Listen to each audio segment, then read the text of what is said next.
डरावे हो। तोर पूजा करत माँ साहेब तन अति सुख पावे हो।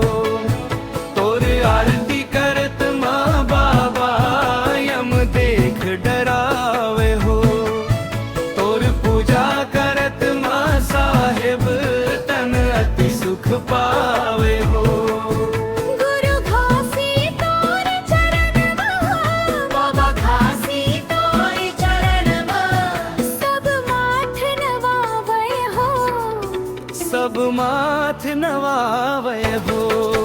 तोर आरती करत माँ बाबा यम देख डरावे हो। तोर पूजा करत माँ साहेब तन अति सुख पावे हो।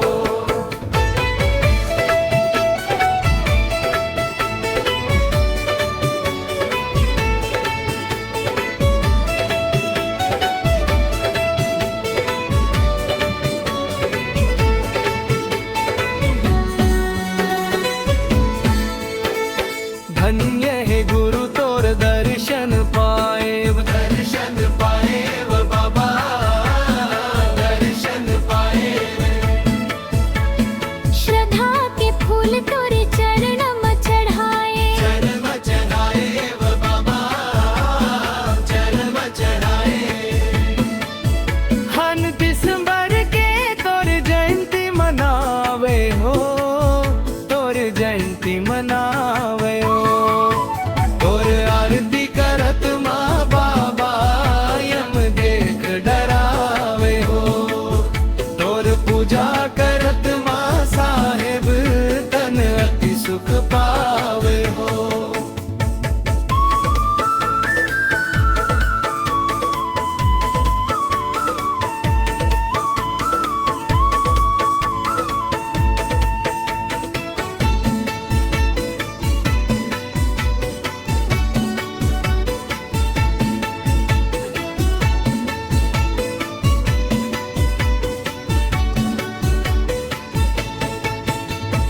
नाम के बाबा करे परचारा। करे परचारा बाबा करे परचारा।